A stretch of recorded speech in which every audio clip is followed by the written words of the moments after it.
Živijo, tukaj je Anže, poslušate podcast Apparatus, kjer legitimni člani družbe povejo, kaj počnejo v življenju. Tole pa je 194. epizoda Apparatusa, v kateri se je z mano pogovarjal Igor Bergan, ki vodi Odmeve. Tam je celo rekel enkrat dejansko znameniti podcast Sultan, ko sem bil enkrat gost, tako da to je za spoštovati. Sicer sva se pa pogovarjala o nogometu in o medijih in o televiziji in o populizmu in o multifunkcionalnosti in še o podcastih in pa aplikaciji za podcaste, ki jo on uporablja. Zdaj, preden začnemo, kot vedno, ful hvala vsem, ki podpirate ta podcast. Če bi to radi naredili, pejte na aparatus.si/podpri. Omenil bom še svoj newsletter, to je legitimno pismo, ki ga najdete na aparatus.si/pismo. To je za intro več ali manj to, zdaj pa Igor. Sledim. Okay. Lepo. Moje prvo vprašanje, ki je vedno isto, kdo si in kaj počneš? Jaz sem pač ta, ki nastopam na televiziji, čeprav v resnici sem verjetno precej drugačna oseba. Ukvarjam se pa s poklicem, ki mi je zelo všeč in se z njim ukvarjam že celo življenje. Se pravi, sem novinar, zdaj pač trenutno voditelj neke rahlo usihajoče informativne oddaje. Na usihajočem mediju govorim zdaj na splošno televiziji. Ne. Drugače me pa ogromno stvari zanima in kdo ve, še sam ne vem, s čim vse se bom še ukvarjal v prihodnosti. Pa tudi marsikaj si v bistvu že v preteklosti počel. Ne? Mislim, vedno je bilo novinarstvo, ne? Ampak saj branže so bile različne znotraj novinarstva, oziroma veje. To je res, ne, čeprav kot rečeno v življenju se ukvarjam še z več stvarmi, ne, sem tudi začel kar pridno teči, pa tako to, kar mi je pač manjkalo v mladosti.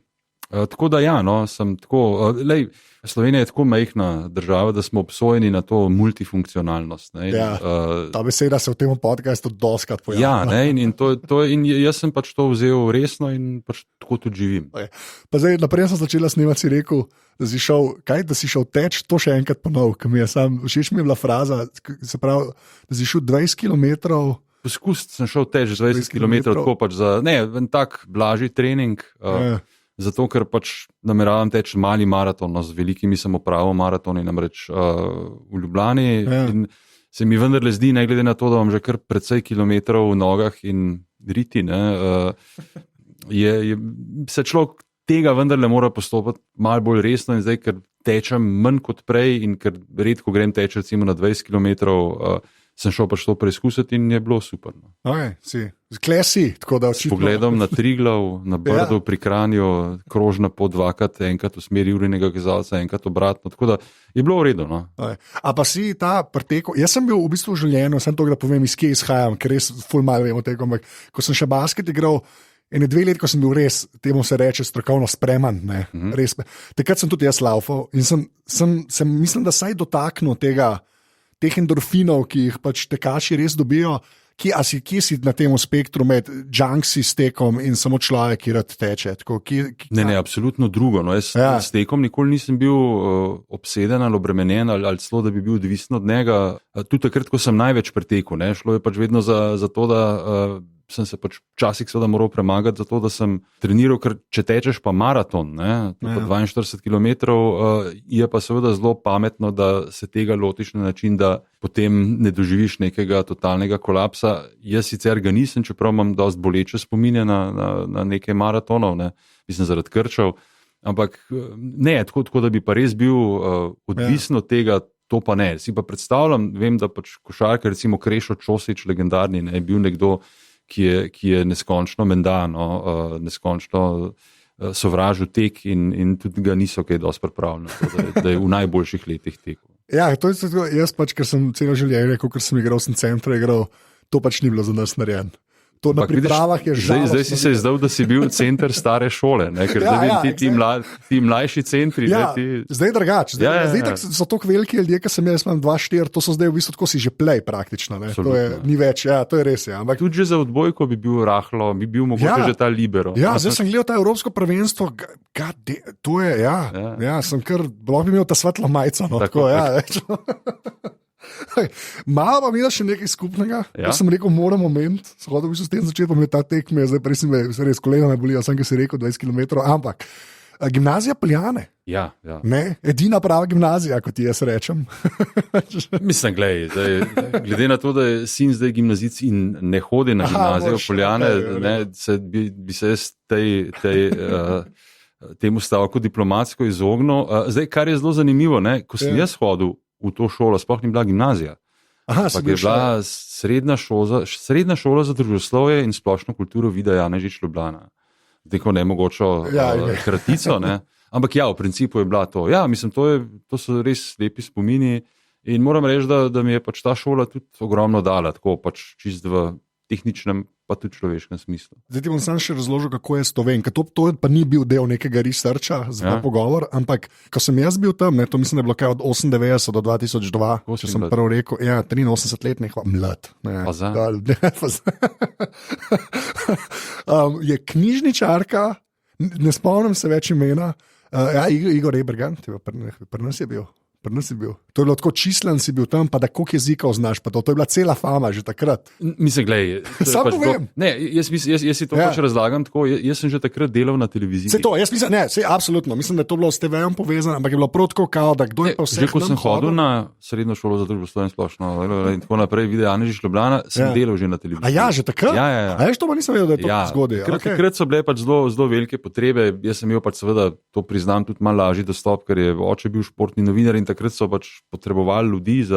Takrat se je pač tehnologija začela razvijati, tudi nekako potrebe medija kot take. In jaz sem že takrat delal in zdaj seveda pač neki ljudje, ki se bolj ali manj stalno v javnosti pojavljamo, smo seveda bolj na očeh.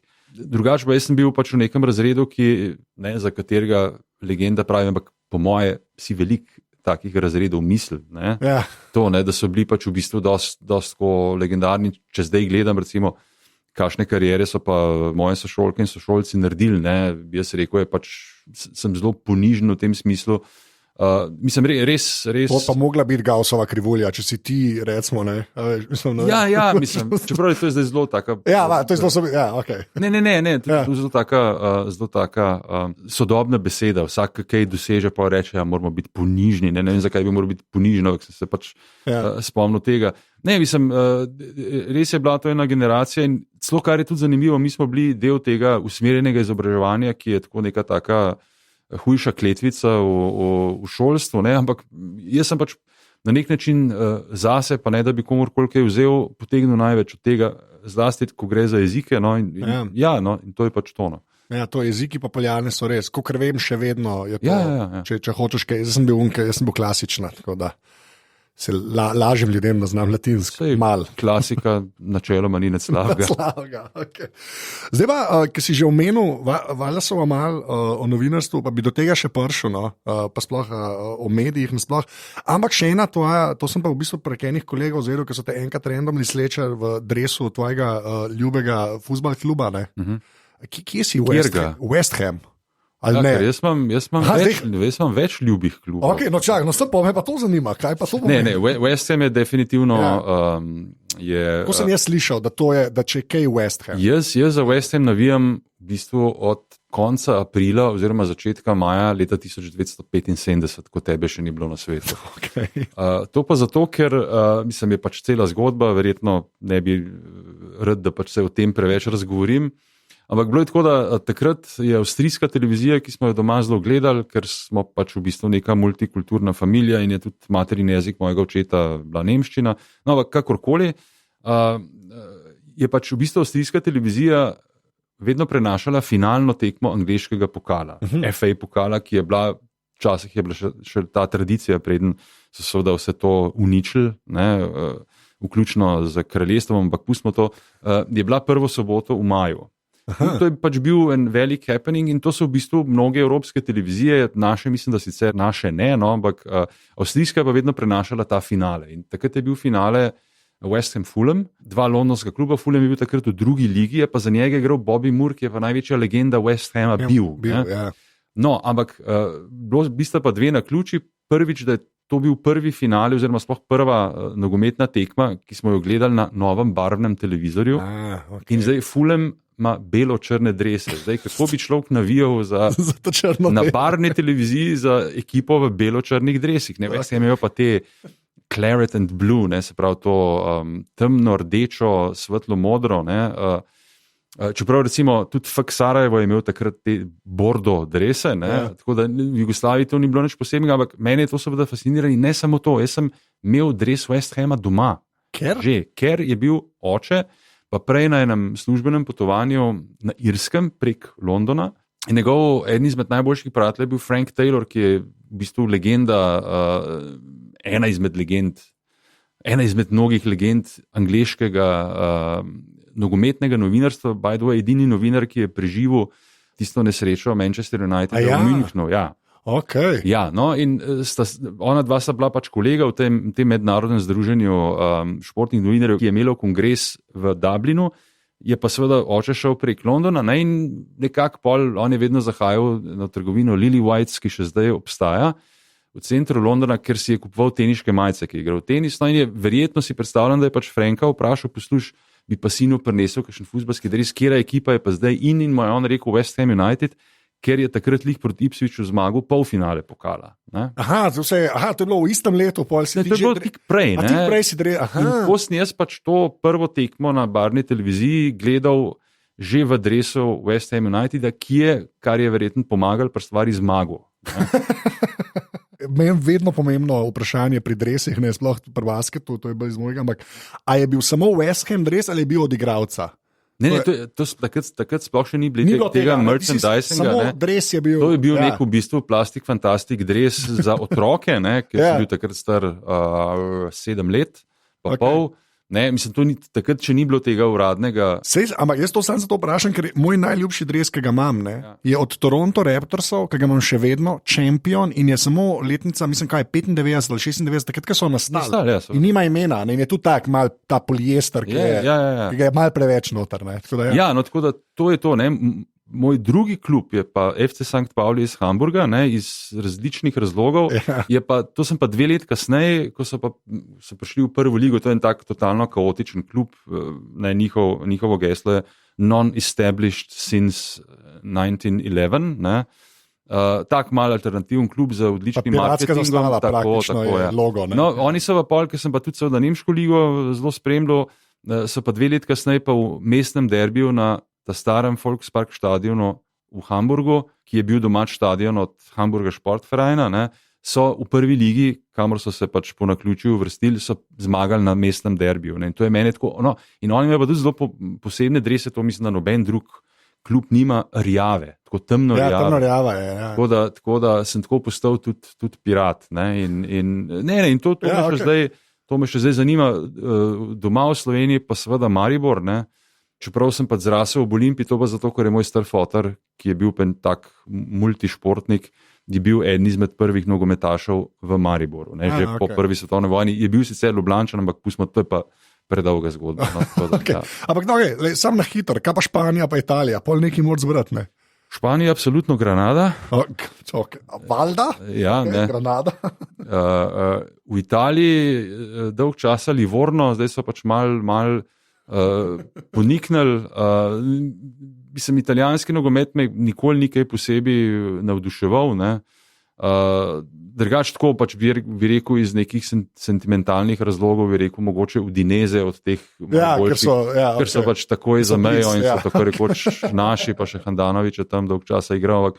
V bistvu Livorno, oni so pač tudi nek dosti poseben klub. Se vidno imaš neke bolj underdoge. Absolutno. Ki so konstantno v prvih ligah, ampak kankoli. Ne, pa ni, St. Pauli ni v prvi ligi. A ni? Ni. Vmes so enkrat spet bili. Je pa zdaj HSV, torej Hamburger Sportverein, končno izpadel v drugo ligo, in zdaj v tej sezoni so zmagali naši na mestnem derbiju, spet po dolgem času. Tako da, mislim, jaz spremljam tako različne lige. Ja, sej fair point, zato sem vprašal. Še ena čist športna, še pač iz tvojih časov komentiranja in vsega. Ful sem imel težavo, kako to vprašanje sploh zastaviti, ampak a si ti imel nek mušter prej, nekaj ljudi, pa nam rekel te inspiracije, ki se mi zdi zelo poceni vprašanje, ampak jaz non-stop imam tak občutek, da ta nek res komentiranje je pa nekako s tabo prišel na TV, ali jaz imam to sam, ker sem bil glih tok star, a veš zdaj v glavi. Jaz ne vem, iz kje si ti karkoli vzel, ali pač si Avstrijce gledal, ali Ne, mislim, če bi Avstrijce gledal, bi verjetno ne komentiral tako kot, oni so imeli to nemško šolo. Ja. Čeprav mogoče na radiju, ko sem ga tudi dosti poslušal, mogoče ne, tam so imeli par takih precej hudih izpadov, kako se temu reče, čustvenih, Eddie Finger, starejši je bil zelo hud, ki je krven padel, ki so takrat v Kordobi leta 78 na svetovnem prvenstvu Nemčijo premagali 3-2. Mislim, to je prišlo na nek način dosti naravno, je pa spet recimo malo povezan pa ravno za to Anglijo. Mislim, meni je nenavadno, ko zdaj gledam za nazaj. Mislim, jaz sem recimo zrasel z angleško muziko in recimo, ne vem, ena izmed mojih prvih plošč, malih singlov je bila Bohemian Rhapsody od Queenov, ki se je tukaj dobila, kar je zelo zanimivo. Tako, Radio Luksemburg nisem kaj zelo dosti poslušal, ampak skozi smo imeli muziko doma, tudi pač dosti, tako da jaz sem v bistvu zrasel s to, recimo, angleško ali pa britansko ali pa otoško, ki je bilo pač tudi dosti irskih zadev glasbo. Vem, da recimo takrat, se to je spet ključno, za mene, april 75, takrat je oče prinesel tudi en long play ploščo z navijaškimi pesmimi angleških klubov. En orkester je pač okay. Ta je bila pač tako narejena, da je pač vmes bil nekdo, ki je pač imitiral nekega radijskega komentatorja. In mene je to v bistvu fasciniralo. To je sicer tako bila pač neka napoved teh imen, ki jih je samo en orkester špilil, mislim, z današnjega zornega kota, popolna, ne vem, a to smem reči, pišurija. Ja, komod. Ampak ne, bilo pa, in recimo jaz sem pol tudi kasneje, ko je bila pa možnost tudi kdaj kakšen radio poslušati, pa to, sem pa poslušal te angleške radijske prenose. Okay. To je meni, to pa je malo povezal pike, ja. Ja, ne, ampak predvsem v smislu tega, da slišaš, a veš, koliko je tle zelo pomembno, da ti ali znaš nekaj opisati, kar se dogaja na igrišču, če si radijski, ali pa da v bistvu se poigrava z jezikom. In to je meni bilo vedno blizu in nekako sem pač hotel tudi pač to početi in potem se je pač pojavila pač tudi ta možnost. Jaz v bistvu nekih vzornikov na tem področju nisem nikoli imel, zanimiv sem jih pa imel že z mlada, pa na tem recimo dnevno-informativnem področju. To je bil en avstrijski voditelj Robert Hochner, ki je, tako kot večina mojih vzornikov, zelo hitro umrl, tudi Bobby Moore jim grede. Meni se je vedno zdelo, da slovenski, mislim, jugoslovanski reporterji, mnogi, Mladen Delić je bil zelo razbit in jaz sem ga pač osebno poznal, pač ker so bili tudi, ker smo se pač poznali tudi družinsko in tako. Mene to, kar je on počel, v bistvu ni kaj tako posebej navduševalo za to, ker, mislim, zdaj bom mal grd, pa o pokojnih seveda vse najboljše, ampak on tako zelo dober tudi v poznavanju in športov in ljudi ni bil. Tipična je ta recimo ena njegova, mislim, da je v Monci so bile ene dirke Formule 1 in se totalno razumel, pa gledate, šta radi Ferrari, ne pusti njega, je bil pa ta krog za ogrevanje. In mislim, v tem smislu, tako da vidiš, da pač seveda tudi logično tehnologija in informacije niso bili optimalno pripravljeni. Po drugi strani je bila pa ta slovenska šola, jaz se spomnim enega reporterja, ki že nekaj časa ne komentira več, pač, ki je tudi enkrat nam mladim reporterjem pač rekel, gledajte, najboljši pristop je povedati čim manj, zato da se čim manj zmotaš. Meni je to bilo v bistvu malo problematično. Konec koncev, mi seveda zdaj nismo zato tam, da delamo iz nečesa, kar to ni nek spektakel, ampak se treba temu malo prilagoditi, ampak predvsem je treba ljudi tudi malo razvedriti, to je vendarle igra. Saj na splošno ljudje pač se mi zdi vendarle, čeprav je zdaj seveda to poklic in multimilijardna industrija, zabavna, je vendarle mogoče problem tudi v tem, da jo ljudje pač to industrijo jemljajo preveč resno. Ja. Nekaj je zanimivo to, kar si rekel, sploh za Angleže, recimo. Jaz mislim, da imajo oni tam, pa jaz ne vem, je to zdaj pač tam posledica tega, da BBC toliko cajta obstaja, pa ne zdaj sam BBC, ampak oni imajo res to neko kulturo nastopanja na TV-ju. Tam je to, kar jaz, ker res sam angleščino zares znam, mogoče imam res preveč stika s tem, ampak saj sem tako občutek, tam je to res, tako neke take norme so se vzpostavile skozi leta, ki so v bistvu zelo svobodne po svoje. Ja, zdaj govorim in pri poročilih, in pri športu, in pol čist pri sami zabavi. Tam se kar ve, kaj lahko v bistvu na TV-ju rečeš, ali pa do kam greš tako. Ja, ampak veš, to se mi zdi ključno, in to sem jaz na nek način poskušal. Se mi zdi, da imajo nek odnos do retorike in odnos do jezika. Ne? Kot rečeno, se igrajo, poskušajo na čim bolj slikovit način nekaj opisati, kar je, ampak so pa v bistvu v tem dosti svobodni, oziroma so si znali izboriti. Ja, se to izboriti je po mojem ta pravi. Ne, ampak izboriti tudi pač eno precejšno mero individualnosti. Na radiju, jaz sem dosti pač radio pol poslušal, ne, sploh ko je tehnologija to omogoča. Še zdaj recimo rad poslušam radijske prenose nogometnih tekem, recimo West Hama. Čeprav jo lahko zdaj tudi vidim, ne, ampak ne. Recimo bil je nek novinar, ki je potem sicer tudi ena taka dosti tipična angleško-novinarska zadeva, je pač na stara leta pol moral prekiniti kariero, ker so ugotovili, da je pač, so bili neki primeri spolnih zlorab, nadlegovanja in tako naprej. Ampak on je recimo poročal, veliko te poročal iz Wigana, ne, ki je pač neka luknja še iz Orwellovih časov, bolj pač mesto rugby, ampak so pol bili v nekem določenem trenutku pač tudi dobri. Ne, in on se je javljal tam iz Wigana in on je tako je pač poročal, kot da je recitiral Shakespearea. Ne. Mislim, je tudi tako naracijo imel, tudi uporabljal, mislim, ne, to so pač res bili v bistvu neko poročilo z neke nogometne tekme, je bil v bistvu nek tako rekoč kulturni prispevek, ne, in to je bil njegov trademark. Noben mu ni prišlo na kraj pameti in mu rekli, poslušaj, ne, zdaj pa vendarle standardi, pa moš to, ne smeš to zdaj, ne. Mislim, tako da to mi je bilo vedno všeč in to je pač bil nek cilj, oziroma to je bil nek pristop, ki je mene tudi motiviral, da sem pač v tem užival, da nikoli nisem bil zadovoljen, da sem vedno pač hotel še nekaj drugega in da pač vedno poskušaš narediti še nekaj več, pa iti mogoče ne predaleč, čeprav seveda vem, da sem včasih tudi predaleč šel. No. Ja, pa dobro, ampak sej, tako se polujamaš, ne, sej treba vedeti, kdaj čez stopaš. Večina ljudi je to že itak pozabila, mladi itak ne vejo več, to, da ni problem. Ne, ampak zanimivo mi je, ne, ker sem tukaj tudi Primož Cerman, ki je bil, recimo, ne, so se pol malo pogovarjali tudi o pisanju, tako recimo o fuzbalu oziroma nogometu, zobračujem. Je tako, ne, kaj Angleži napišejo o tekmah, ne, recimo kako tam članek zgleda ali pa poročilo o tekme, sploh kakšne pomembne, ne. To je tako, to je včasih za esejske zbirke dajati. Ja, ampak mislim, v športnem novinarstvu v Sloveniji je obstajalo neko obdobje, ko je to tudi bilo. Ja, se strinjam. Ja. Recimo na Delu, kjer je moj oče bil, je bilo par sjajnih piscev, spomnim recimo pokojni Jože oziroma Pepi Dekleva je tako pisal o smučanju. Ne? Mislim, to so bili v bistvu tako rekoč literarni izdelki. Ne? Ja, se to, ja. In tega zdaj res ni več, pač tudi zato, ker se vse dogaja toliko hitreje in ker pač seveda živimo v nekem času instantnega poročanja in žal seveda tudi takšne konzumacije tega, kar No, to bo super, temu se strokovno reče segway, ne? Pa potem še na ta novinarstvo, pa rej, ki si že malo usihajoči mediji, pa to omenimo. Me pa zanima, lej, že zaradi očeta, ki je pisal, ki je bil časopisar, se temu reče, pa si že ti zdaj videl, pa potem televizijo, pa ti si res dal ta celo to obdobje čez, ko se je res, si že parkrat zdaj omenil, pa je prišla tehnologija. Lej, kar konkretno me, samo eno stvar me zanima, kako pol ti, ki si vse to spremljal, a je neto dobro vse, kar se je zgodilo, kar se z tehnologije tiče, za novinarstvo? Tako, kakršno je bilo, ali se pa takoj pod vprašanje, ali se bo znalo prilagoditi temu? To je pa mogoče ta težji del vprašanja. Zdaj bom citiral dolgoletnega slovenskega nogometnega reprezentanca Amirja Kariča, za katerega velja neka legenda. Ne vem pa čisto res, vedno, kadar mu je kdo kakšno sumo rekel, je rekel, ali to bruto ali neto. Jaz bi rekel bruto dobro, zdaj kar neto je pa vprašanje. Ja.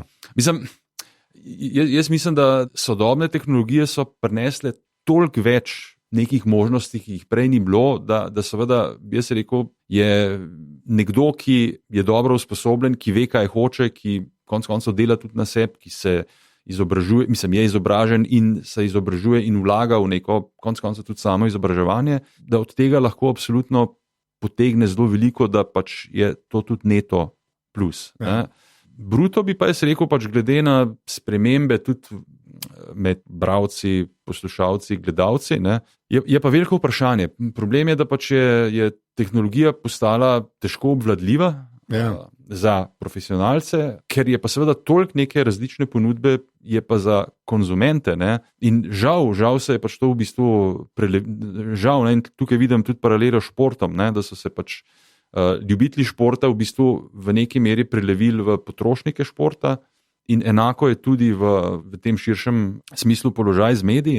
Mislim, se je razvilo neko precej zbegano potrošništvo, ki se, jaz bi rekel, zelo čustveno ali pa celo histerično odziva na to, kar je in je zelo malo zlasti pač Slovenije, ki je majhna, je pa ta kritična masa pač ljudi, ki pa vendarle o tem tudi malo premišljujejo, tudi konec koncev, kakšno informacijo so dobili, a to je ali to ni, ki grejo preverjati. Tega je pa manj, no, in to se mi zdi kar velik problem in tukaj bi pa rekel bruto, pa ob vsej tej obilici mislim, da bilanca ni najboljša. No. Ja. Napovedati prihodnost je praktično itak nemogoče. Ne? Sploh mi je všeč to, kar si rekel, da je neobvladljivo, kar je dosti stresa. Ne? Ampak kakršnokoli usihanje na medijskem področju, pa zdaj v Sloveniji ali pa po svetu, v resnici ni neke velike razlike. Pri nas se mi zdi, da so kakšne stvari sam toliko bolj vidne ali pa na udaru, kot si rekel, ker smo toliko manjši, ker je toliko manjši trg. Vnaprej, a misliš, da se bo pač ta neobvladljivost enkrat vsaj nekako umirila? Mislim, da ne.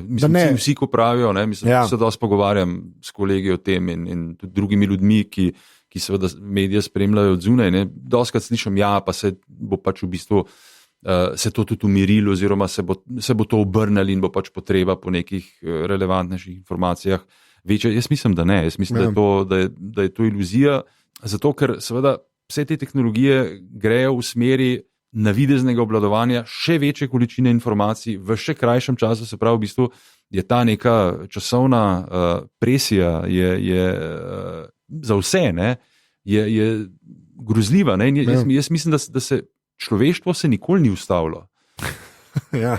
Zdaj, lahko, da ga bo ustavila pač neka večja katastrofa, ki se je, da bi zdaj hotel slikati tle neke črne podobe, mislim, ki se seveda z okoljem, jaz mislim, da že dogaja, ampak seveda pa še vendarle nekaj časa ne bo v fazi, da bi nas zdaj poplavilo morje ali zasula puščava, in tako da jaz bi rekel, agonija se bo še kar nekaj časa nadaljevala in jaz v tem pač vidim en resen problem in kot rečeno ne vidim, da bi se stvar ustavila. Glej, dal bom samo en primer, jaz, ker sem že tako star, recimo športno novinarstvo, Ko sem začel komentirati in še kar nekaj časa, saj tako dolgo spet nisem komentiral, je v bistvu glavna naloga komentatorja bila, da je zbral čim več nekih informacij, ki jih seveda poslušalci oziroma občinstvo niso imeli. Se pravi, da sem pač prebral različne časopise, jaz sem že takoj začel delati z internetom, vem, da pač recimo reden uporabnik interneta sem tam bil malo pred zimskimi olimpijskimi igrami v Lillehammerju, se pravi 94, vedno sem pa nosil seveda ogromno nekih almanahov, knjig, rezultatov s sabo in to je bilo res težaško delo na komentatorska mesta. Ampak takrat je bila pač glavna naloga zbrati neke zanimive informacije, ki jih občinstvo ni imelo. Iz različnih virov in presenetiti, glej, kaj pa ta vse ve. Stvar se je že, ko sem še komentiral, pa zdaj že skoraj 10 let ne več, se je popolnoma obrnila. Ti si začel komentirati nekemu občinstvu, ki je zagotovo boljše informirano od tebe, zlasti pač v teh nekih nišnih zadevah. Zdaj, takrat smo kupili celo angleško ligo. In zdaj smo prenašali tekme angleške lige. Zdaj, kdo je takrat gledal angleško ligo? Tisti, ki ga je pač angleška liga zelo zanimala. Ne mi kot neki polispecialisti pod narekovaji, seveda zaradi še vsega tega drugega, kar smo delali, nismo mogli toliko spremljati angleške lige. In zdaj ta motiviran gledalec je sigurno vedel več. Se pravi, tukaj že šlo za to, da si ti v bistvu pa moral neko pravo, zlasti pa relevantno informacijo v pravem trenutku povedati. Se pravi, da pač tudi ta gledalec in gledalka, ki ve mogoče celo več, mislim, da mu to neko, da se tle dobi gledaj, se ta to tudi ve, ampak je pa to zdaj postavil v nek kontekst, ki je pa meni tudi zanimiv in v pravem trenutku je povedal. Pa še na nek način, to je pa ta igra besed, ki je meni mogoče všeč in se mi zdi pač igriv. Tako se ta stvar spreminja in zdaj je zelo podobno. Mediji bi morali biti tisti, zlasti recimo naš RTV Slovenija in zlasti televizija, ki je še vedno v bistvu, mislim, živi na nekih steroidih starih, da pač še vedno kao najrelevantnejši medij, pa slika, pa ne vem kaj, to mislim, da že dolgo ni, ampak pustimo to. Zdaj, mediji smo tisti, ki moramo v bistvu neko informacijo, ki ljudje že imajo, umestiti v nek družbeni, mednarodni, nacionalni kontekst. In tega ne zmoremo. Jaz se bojim, da pač ravno zato tudi zgubljamo relevanco, ker smo v bistvu še bolj histerični kot občinstvo samo in jih begamo. Nekoč bom zdaj končal, sem bral, par let nazaj je bila na raziskava ameriška resna, ampak Rezultat je bil, gledalci Fox Newsa po ogledu poročil na Fox Newsu o dogajanju na svetu vedo še manj kot prej. Ne? In meni se to zdelo seveda na začetku, pa kakšna neumnost. Ne? Ampak vidiš, to se v bistvu dogaja in to se dogaja tudi pri nas. Ne? Pač v bistvu te informacije, tudi če so resnične, ne? Ampak niso v nekem kontekstu, so nametane, so povedane na nek preveč čustven ali pa, kot sem že večkrat uporabil, histeričen način, ne? Na koncu gledalec v bistvu ima še manj pojma, kaj se dejansko dogaja.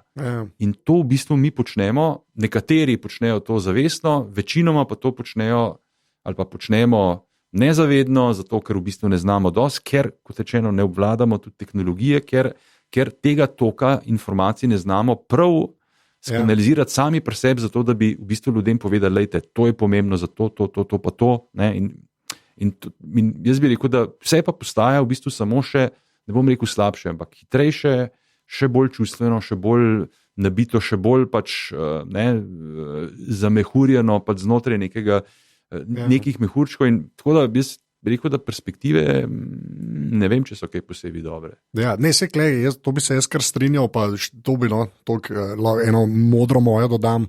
Je sploh ta, se mi zdi, da kjerkoli gre reči tradicionalni, jaz imam sicer zelo zmeraj manj imam to besedo, no, pač tradicionalni mediji, pa veš, je težko iti iz tega kalupa, ne, ko se je vedel, kva je eter, zdaj TV, radio ali pa časopis, v resnici, ne, tam je pa to tiskarna bila, ne, dokler si to delal, ne, pa ker si bil v bistvu edini vir novic praktično, ne, ta mentaliteta se mi zdi, da še zmeraj ostaja v vseh teh inštitucijah in pa se je treba pa spopasti z vso to tehnologijo, ki pa na nek drugačen način bi čisto omogočala to, kar ti govoriš, ne? Manj histerije, več konteksta, ne? Se je pa težko priučiti, ker imaš konstantno si še vedno prilepljen na ta star model, ne? Jaz bi rekel, stvar je mogoče še hujša. Ne? Okay. Kot pač smo mi večinoma, ne, še vedno genetsko lovci in nabiralci. Mi grede, zaradi tega je treba tako rekoč vsak dan teči. Ker recimo pač, lovci in nabiralci so tam pretekli po 20-30 km na dan, zato da so preživeli. Ampak še vedno smo vsi v bistvu žrtve tega starega, verjetno srednjeveškega konteksta oziroma refleksa, da nekaj, kar je napisan, v bistvu ta prvi refleks je, kaj piše. To mora biti res. Mi še vedno v bistvu nečemu, kar je napisano, povedano, ne vem, zlasti napisano tudi na internetu, v bistvu refleksno najprej verjamemo in se šele potem moramo podučiti, premagati, da čakaj, je lahko to neka čista laž, lahko je pač nekdo se zmotil. In problem je, da smo seveda tudi profesionalci žrtve tega refleksa. Ja. Včasih mogoče imam jaz občutek, da mogoče še bolj, zaradi tega, ker recimo eno, ki je samo odjemalc medijev, to nikoli ni bila služba. Ne? Jaz to še nekako razumem, ti vidiš nekaj napisanega, zdaj samo odjemalci. Vidiš nekaj napisanega, pa je točno to, ta prvi instinkt je, ko pa je to, ne. Ker če pa ti to profesionalno delaš, ne, je pa, ker si ti od sebe dajo stvari, ki so bile enkrat zaključene, pa napisane ali pa posnete, se mi zdi, da imaš pa še bolj to v nekih malih možganih zapečeno, ne, da je, in se mi pa zdi, jaz iščem žarek upanja, ne. Se mi pa zdi, da neka generacija pa se ustvarja, pa res nočem biti preveč optimističen, ker jaz ne verjamem v te native digital, pa to je meni vse tako pač uporablja, kakor uporablja.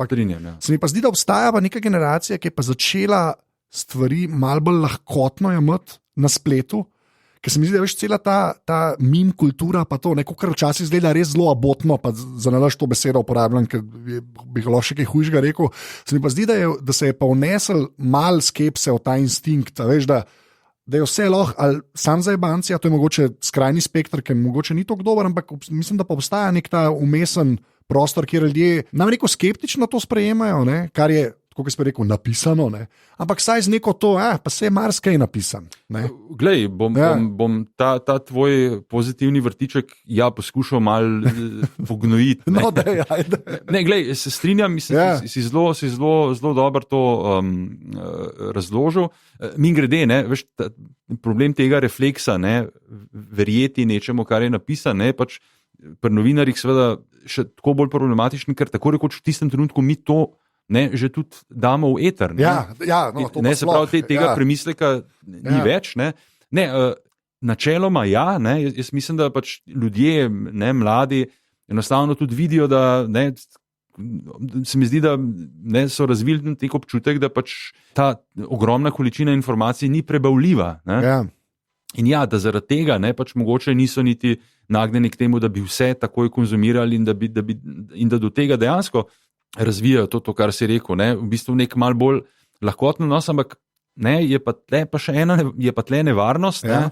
Zdaj pa pač mal tega gnoja vzamem ven. Okay, da je pa zelo pomembno, ali bodo vedeli, kjeri so pa ti neki relevantni viri, iz katerih se pa informirajo oziroma iz katerih si bodo ustvarili neko mnenje. In tukaj pa jaz se bojim, da je pa ta meja med relevantnimi in popolnoma irelevantnimi viri pa zelo zabrisana, tako kot pač ti fantje iz Velesa, ki so pač v tistih uni kampanji predsedniški, ameriški, pač v bistvu te časopise v bistvu totalno fejkali. In tukaj se pa bojim, da mogoče pač bo v vizualnem, siceršnjem smislu v bistvu ta razlika padla in da bo treba dosti nekih negativnih izkušenj preživeti, zato da boš v bistvu vedel, kje se pa meni splača, pa ne mislim splača materialno, ampak tudi kar se tiče časa in pomembnosti in zanesljivosti informacij, kje se meni splača v bistvu to nekaj pogledati. Tukaj pa mislim, da je pa v bistvu... Jaz imam eno pozitivno na to, če slišati. I'm all ears. Ena stvar se je začela dogajati, ki se mi zdi, da jo sploh že spet mediji ful podcenjujejo, in to je pač ta personalizacija, ki se je zgodila. In jaz mislim, da kle bi se pa dal pogovarjati o lažjem razberanju, kaj je relevantno, pa kaj ne. A veš, zato, ker moja teza je pač to, da, tako kot si rekel, oni, ki so fejkali časopise, tehnologija zdaj to vse omogoča. Tehnologija zdaj dejansko omogoča, da ti v bistvu postaviš neko spletno stran in lahko kar nekaj ljudi prepričaš, da je to nek res cajtang, ki je nekaj napisal. Ker so pa stvari vezane na človeka, je pa to veliko težji, je pa res, da si mora ta človek pač v tem polju kar nekaj časa ustvarjati to kredibilnost. Ampak kleba jaz pa vidim pozitivo te tehnologije, ker se mi zdi, da to pa včasih ni bilo to res. Včasih so bili pa kleba res slabšalno, mislim, to te gatekeeperi mediji, ki so res spustili sam unga, ki so oni rekli, da je v redu. Pa ker se ta demokratizacija zgodi, je mislim, da to sem jaz kar nekaj časa rabo, da sem del. Ne bo 17,000 medijev, bo pa mogoče 17,000 ljudi zamenjali te medije, in pol, če si bojo te izborili pa neko kredibilnost, imaš pa mogoče neke šanse v prihodnosti. Jaz sem načeloma optimist. Se nočem, samo hočem reči, da mogoče tle jaz bolj vidim odgovor, kakor veš, da ni samo vprašanje, kako bojo pa potem vedeli, kjer medij je bolj kredibilen. Jaz mislim, da je to napačeno vprašanje. Jaz mislim, da boljše vprašanje je, odgovor na vprašanje je pol, vedeli bojo, kjerim ljudem se splača zaupati na podlagi izkušenj. Ja, ne sem tle je pa en problem. Lej, spet jaz sedimo eno vlogo. Ti si good cup, jaz sem bad cup. Tukaj pa prihaja do tega problema tehnologije in jaz bi rekel sploh ustroja medijev. Zlasti televizijskega, ki je seveda tehnološko najbolj zapleten in težko obvladljiv, ker seveda, smo eni ljudje, ki se pač pojavljamo navzven. Ja, zdaj meni kdo verjame ali ne, jaz se pač trudim, da bi imeli vse razloge, da mi verjamejo. Vendar, jaz sem samo v bistvu nek frontman nečesa. Seveda poskušam tudi sebe, pa to, kar pač investiram v svoje znanje, dati ven. Vendar, to še zdaleč ni vse. Mislim, odzad mora biti neka ekipa, ki ve, kaj dela. V Odmevih seveda mi stojimo in pademo z dobrimi prispevki, ki so rešerširani, ki so tudi dobro narejeni, in to ne da bi zdaj krivdo za karkoli valil na druge, to je lih tako moja krivda kot vseh, ki se pač s tem ukvarjamo. Tle nam manjka. Mislim, za temi osebami pač stojijo uredništva, za temi osebami stojijo sodelavci in to je pa bistveno teže, kot si mislimo. Tako tisti, ki delamo tukaj, še bolj pa, kot si mislijo ljudje, ki to gledajo. Ja, in tukaj je pa že spet ta težava tehnologije, ki pa v bistvu postal enega, ki je pa mogoče sam s kamero pa probava, pa uredništvo, pa resmo tebe bom zdaj uporabil.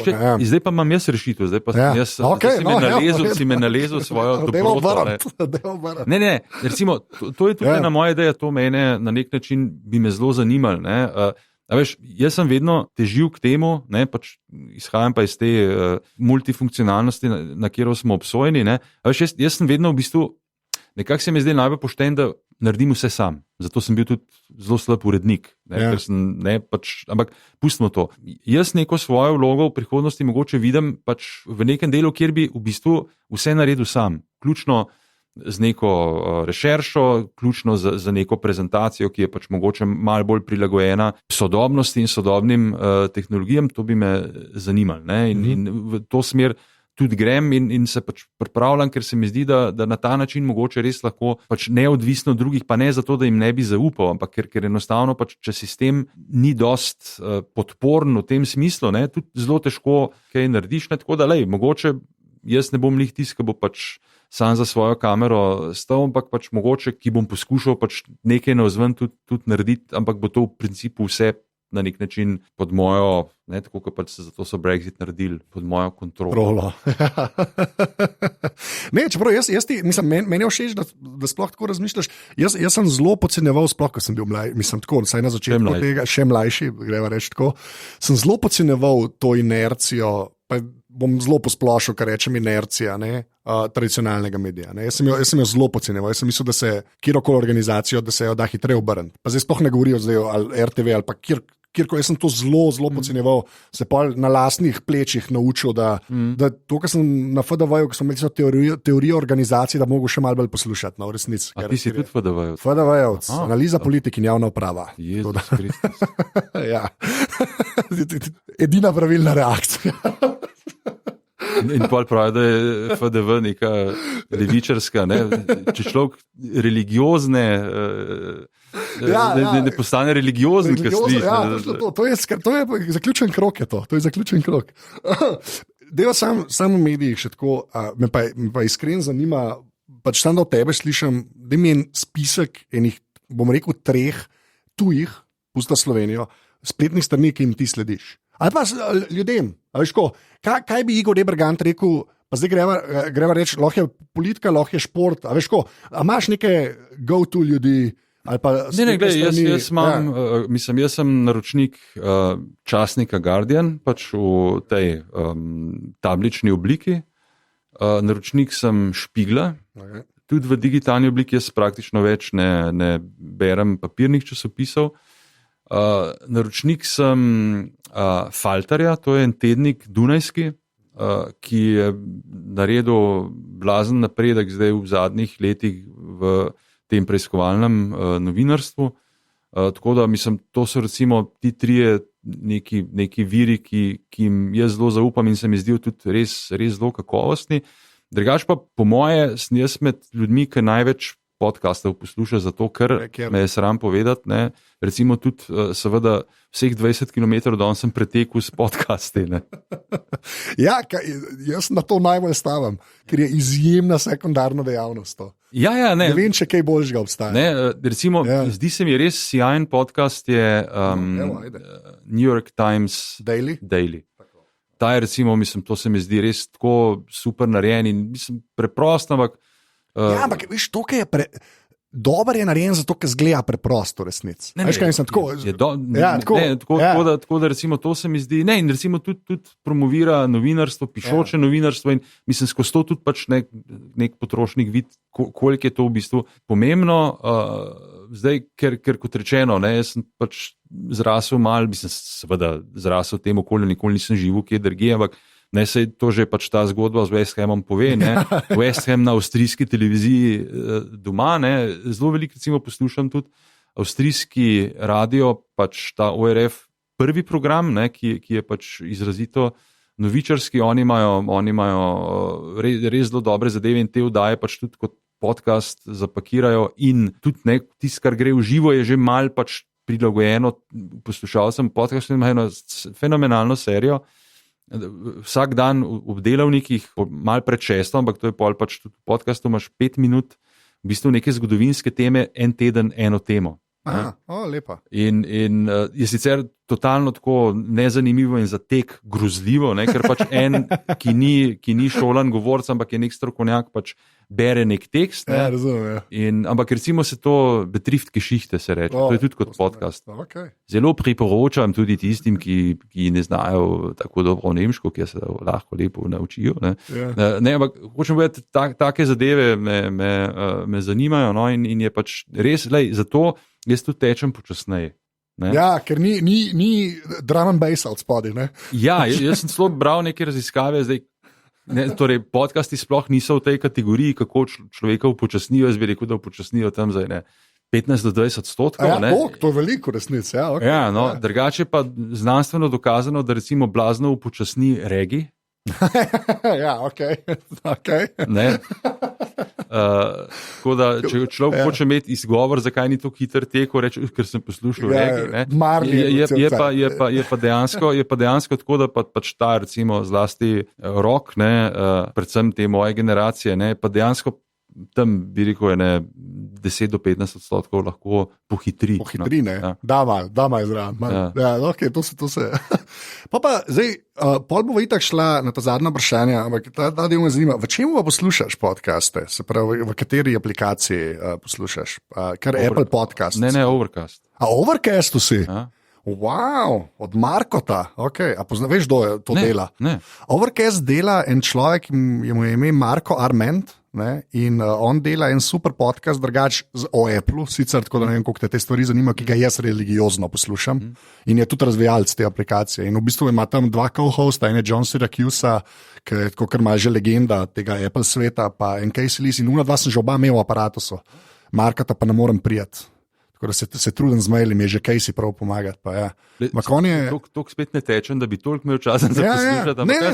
Ne, ti povem, on je, iskreno rečem, on je zelo tako zasebnostno naravnan, in od vseh teh aplikacij, tako kot on razmišlja, on res tako oranž narejena aplikacija je to, tako človeku prijazna, menih podatkov ne zbira. Jaz sem kar veliko stvari probal, in sem pol končal tukaj, ker mi je bil v bistvu najbolj do mene prijazen. Ja, ok, super, to je cool slišati. Ker je tako, pri teh appih je ponovadi tako, da tisto, kar je ogrejeno telefon, tako da že ta dodatek, da sploh kaj že dol potegneš. Ne, to sem kar raziskoval. Ok, hodo, to super. Okay, to mi pa nikoli ne bi rekel, lepa. Še ena stvar naprej, ta zadnja, pa res ta zadnja vprašanja. Ta thread tvoj, mi smo majhni dobri v športu, meni je super, da si sploh šel thread pisati, da je v angleščini bil, in malo je bilo viralno, pa je zelo ne maram te besede. Kaj je vklej vzgib v resnici? Glej, jaz se s tem, mislim, na nek način... Okay, nočem tako cinično vprašati. Ne. Res me zanima, sam nekaj je bilo je zelo timely zaradi odbojke, ampak vseeno, pač tako, a veš, kaj je bilo... Malo širše je bilo kot odbojka. Jaz moram reči, da zdaj sicer zadnja leta seveda službeno ne potujem več, prej sem precej več zaradi športa in imam tudi seveda zelo veliko bivših kolegov, športnih po Evropi, pa tudi sicer se tudi za tukaj živečimi tujci kar zelo veliko srečujem, in je v bistvu vedno ugotavljam, kako zelo malo vejo o nas. Ja. Kar je, jaz bi rekel, čisto razumljivo, ker smo seveda samo eden izmed mnogih teh koleščkov v Evropi ali pa sploh na svetu. In mislim, ker sem se zelo veliko na to temo tudi pogovarjal, in ker me to recimo tudi zanima za druge. Ne vem, zakaj je v Litvi košarka tako popularna, pa ne vem, zakaj imajo Irci tak odnos do teh tradicionalnih športov, ala hurling, pa gaelic football, pa tako naprej. Sem zelo se na ta način že pogovarjal in razmišljal, kako bi v bistvu sploh nekim tujim ljudem razložili, zakaj smo mi toliko nekaj posebnega. In pač seveda, sej v angleščini je bilo napisano ne zato, da bi zdaj tujcem, ker konec koncev tudi nimam dosti nekih tujih sledilcev. Gre bolj za to, da mogoče, da prispevaš, da doniraš nekaj pač ljudem, našim, ki imajo stike s tujci, ki mogoče pač so tudi deležni ali pa bi radi povedali, poslušaj, živimo pač v nekem dosti takem zanimivem okolju, in smo res nenormalno dobri v športu. In mislim, jaz sicer sem do tega vedno bil malo skeptičen, se mi zdi, da vidimo seveda predvsem sebe, ne vidimo drugih. In zdaj, realno gledan, recimo, sploh v teh ekipnih športih so dolg časa bili Hrvati za nas, recimo, precej boljši, ne? Ali pa Srbi, ne? Zlasti, recimo, ki imajo zdaj v bistvu 2 najboljši reprezentanci pri moških in pri ženskah v odbojki. Ne? Ampak zdaj, če pa vse skupaj daš na kup, ne? Pa v bistvu res tako, da je zelo malo takih, ali pa skoraj nobene take države na svetu, ki bi v ekipnih in individualnih športih bila tako uspešna. Seveda zdaj, imeti svetovnega prvaka v ženskem kajaku na divjih vodah, ne, saj jaz bi rekel, da zelo velika večina Slovencev seveda ne ve, kje je bila prej, ne, pred Evo Terčelj svetovna prvakinja. In res seveda to zdaj, verjetno, če ti rečeš v Ameriki, wow, ne, jaz sem iz dežele svetovne prvakinje, ne, se tudi verjetno ne bi kaj zelo dost zdrznal, ampak, ne, mislim, ko pa to daš na kup, ne, pa to res nekaj zanimivega in se mi zdi, da se moramo tudi malo več pogovarjati o sebi na nek malo bolj objektiven način, ker se mi zdi, da v Sloveniji imamo, ne, da imamo en tak mal schizofren odnos do nas samih. Ne. Vse vidimo vse najslabše, ne, in veliko slabih stvari tudi je, treba reči. Ne. Potem v neki, in to recimo pa nov beseda za mene, katastrofa, euforija, ne, mislim, v zvezi z odbojkar je bilo rečen sam še euforija, ne, mislim, katastrofa, jaz sem alergičen na take prežvečene besede, ne, zakaj ni noben rekel vsaj enkrat vznesenost ali pa. Potem v bistvu zaradi samega navdušenja ne vidimo dost pametno ali pa dost realno več vsega tega, kar je okoli nas, ne. Tako da begamo iz euforije v pač to neko... Ja, v avtorasizem pol na eni točki. Ja, ne, dajmo se mogoče malo o tem pogovarjati, pa bomo mogoče tudi malo boljše razumeli, zakaj nam pa na nekih področjih, kjer pa sigurno nismo tako uspešni ali bi radi bili še bolj uspešni, zakaj nam mogoče pa ne rata ta nek recimo preskok. Ne? In to je pač bil nek, ne, pri Slovencih je pa tako, ker smo pač tako odprti, ne, in jaz mislim, da smo odprti, ne, mogoče celo ena zadeva napisana v angleščini se bolj prime, kot če bi zdaj pač v slovenščini nekaj. Ja. Mene je bila res super in seveda je v zapiskih, vsi, ki to poslušate. Pa ja, tako res, da včasih je kar velika vrednost samo narediti tako pregled. A veš, da je malo ptiče perspektive, se mi zdi. No, sej, in to je malo pa tudi bilo posledica tega, mislim, je zelo spontano bilo, ker smo gledali tisto ta zadnjo etapo Vuelte, ne, in pa si misliš, mislim, tip naš, ne, pa še šport je za meno. Je skakal na smučkah, zdaj je, mislim, to naredil, mislim, res, vidiš in pa še ta malo pogi, ne, in vse to, in pač tudi ta povezava z odbojkarji se mi je zdela super, ne, mislim, tudi vidiš in sem tudi Urnata to vprašal pol v Odmevih, ne, in zelo lepo povedal, ne, pač oni so tudi redko doma, oni redko vidijo in so bili tudi sami nadušeni, to se mi zdi fajn, seveda gre za poenostavljanje, ampak kot rečeno, to ima mal pač to neko željo, mogoče, da bi v prihodnosti, saj sem pač že mal povedal, da bi mogoče na ta način poskušal kakšne fenomene tudi doma in tuje, ne, razložiti za to, da bi ljudje pri nas mogoče pač, seveda gre za neko poenostavljanje in to nikoli ni dobro. No, čeprav že spet, ne, gre pa za, mogoče poenostavljanje ni čista prava beseda tukaj. Mislim, meni bolj ta ptičja perspektiva se mi zdi. V redu. Veš, kako če mislim, tako, ker poenostavljanje se mi zdi, da inherentno potem mislim, da se je neki tudi umaknili iz tega. Ne? Jaz pa mislim, da pač to je samo tak zoom out je. Ja, nevarnost je, če smem, ne, ampak sej pač ne boli. Ne, res ne, povej. Glej, problem, ne, je ta populizem in tudi medijski populizem, ki ga mi seveda veselo zganjamo, ne, med drugim tudi na ta način, da zdaj je pač zelo popularno, da tudi televizijske oddaje začenjamo športnimi uspehi. Ko sem bil še v športu, je bilo zelo težko, da bi izboriti, ne smo rekli, zgodili se je to, ta je rato svetovni prvak, bi bilo pa ne, zdaj pa liko obratno, ampak pustimo to je pač, bi rekel, celo manj boleč vidik tega medijskega populizma, ki ga mediji nasplošno delujemo. In populizem, ne, v politiki, ki je pa strašansko nevaren, sej medijski tudi, ampak politični seveda še toliko višji, ne, ta pač ponuja zelo preproste rešitve na komplicirana vprašanja. Tukaj pa gre za to, da pač seveda mogoče pa včasih potrebujemo ne preprosto, ne, ampak tako, kot si mi dal dobro idejo, pač nek pogled z ptičje perspektive, se pravi, oziroma z obrazložitvijo, gledajte, ne gre za preprosto razlago nekega kompleksnega problema, ampak gre za razlago nekih pomembnih dejstev, ki nam pomagajo ta zelo zapleten pojav, dogajanje, ne, bolj razumeti, oziroma je pač nek namik, dajmo se malo bolj pozanimati, dajmo se predvsem več pogovarjati o tem. Ne. In mogoče s takimi recimo temu napotki, ne, se da mogoče ustvariti neko malo bolj poglobljeno debato o nekih zelo kompliciranih zadevah, s katerimi se pač v življenju vsak dan srečujemo, ne, jih pa rešujemo pač jih ne rešujemo oziroma jih pač ne, dva se pol mal dereta drug na drugega in pol mi ocenjujemo, kdo je bil prepričljivejši. Sej, problem je, če se pa spet vrnemo v Veliko Britanijo, ne BBC, ja, super, ne, ampak kolegi in en kolega tudi le živi, ki dela za BBC, poroča z Balkana, ne mi prav, da recimo ta neka uravnoteženost, ki to sploh ni, jaz bi rekel uravnotežena neuravnovešenost, to je recimo absolutno se zgodilo pri debati pred referendumom in tudi zdaj. In vidiš, da pač gre za nek širši problem. Nemci se mu kar zelo dobro upirajo, moram reči, čeprav pač v teh, jaz bi rekel, javnih, relevantnih medijih, tukaj enostavno pač tudi pri nas potrebujemo malo bolj umirjeno, stvarno debato, kjer bodo strokovnjaki pač tudi spoštovani kot strokovnjaki in se jim ne bo treba kregati za nekimi ljudmi, ki so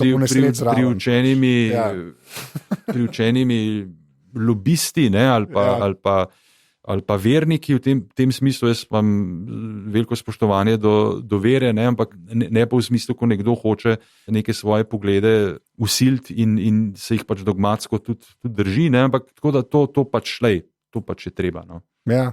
Všeč mi je v bistvu beseda lobist v tem kontekstu, ne, ker je to res v resnici, ne, ker je za... Ja, ampak ne bo preveč. Zadnje vprašanje, Igor, s tem reče. Najprej poveš, kjer telefon, računalnik in morda tablico imaš. To me zanima. Prej sem videl telefon, to slabo. Jaz sem nekako se odločil za to Appleovo linijo. Dolg časa sem se temu upiral, ko sem se pa moral za nekaj odločiti, pa to ravno z tega vidika mojega spremljanja medijev se pač pokazala kot neka najboljša varianta. Ja, in nisi memo daril. In ti imaš kaj eseja trenutno, če sem prav videl? Ali? Ja, še. Ta esej noče umrti v tem podcastu. Ampak ne, zdaj vidim v tej novem updateu ima pa že kar težave. No, ja, je že, zdaj pa že počasno. Ja. Zdaj imaš opcijo, da zdaj greš na 11 Pro ali pa še en let počakaš, ko bo redesign. Ne? To je... Zdaj se boš odločil. Računalnik, a si se že, okay, 11 Pro, razmenen. Računalnik je pol, kaj, MacBooka, Era, kaj imaš? Air, okay. Ampak ga bom zdaj pač predvsej manj uporabljal, ker bom tudi pri iPadu naredil en korak naprej. Pro? Ne, ampak... To normalnega, ta novega. Ampak z tipkovnico, no, ker vidim, da... Vse tipkovnice so toliko blizu, da bi bile dobre, toliko blizu. Ampak so še vedno boljši, kot zdaj po ekranu. To je pa dejstvo. Okay, 5 aplikacij, ki jih dejansko uporabljaš, to imaš povedati. Ajde. Jih imam zelo veliko, da bom zdaj moral se zelo omejiti. No, Overcast. To mi je zelo všeč. Zagotovo. Ja, pol Spiegel online, pa ORF online, zelo zanimivo. No, pa seveda tudi Guardian, pa na iPadu, pa pač ta Daily, pač v smislu aplikacije za časopis. Ja.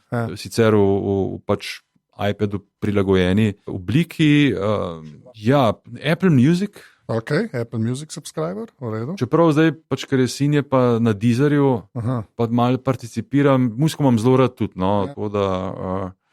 in še eno, ki ga v bistvu res kar dosti uporabljam, Spree Radio. To je pa berlinski radio, sicer komercialen, ampak zelo dober, mislim, gotovo sem,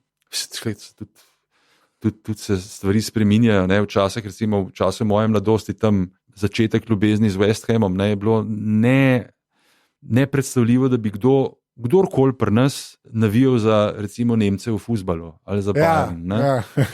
Čeprav polk je Oblak za Bayern igral, že pa jaz mi smo mal pač tudi, kako bi človek rekel, nemškega rodu in nam je ta Nemčija, tudi ker smo imeli pač vedno sorodstvo tam, bila vedno zelo bliz. Jaz sem kot rečeno mal tudi Nemca, ne, ampak tako da bi pa recimo, ne vem. No, ampak kar je, Nemci so celo postali duhoviti, ne, in to celo ne sam ne samo za Nemce.